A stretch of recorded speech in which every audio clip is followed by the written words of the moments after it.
Les Ivoiriens connaissent désormais le visage de leur nouvelle Assemblée nationale après les législatives de samedi dernier. On retrouve à Abidjan notre correspondante Christelle Pire. Christelle, c'est donc le RHDP, le parti au pouvoir, qui l'emporte. Victoire toutefois pas aussi forte que souhaité. Oui, avec 137 députés, le parti au pouvoir dispose désormais de 54% des sièges de l'Assemblée nationale. C'est donc une majorité confortable, mais il perd tout de même une dizaine de députés par rapport à la précédente législature. Le RHDP qui a tout de même remporté certains sièges dans des fiefs de l'opposition, profitant parfois de la division de cette opposition qui avait aligné dans certaines circonscriptions plusieurs candidats.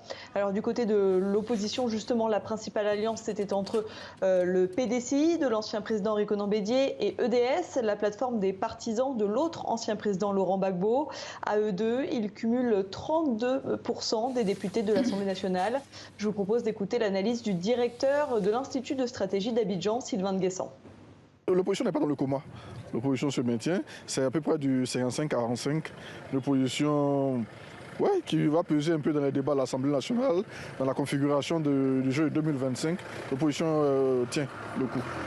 Christelle Pire. Alors, merci, alors le taux de participation de ces élections législatives, lui, se situe à 38%. C'est un petit peu plus que lors du dernier scrutin de 2016. Et les candidats et les partis politiques ont désormais 5 jours pour déposer des recours s'ils le souhaitent devant le Conseil constitutionnel. Merci beaucoup Christelle Pire. Vous étiez en direct d'Abidjan.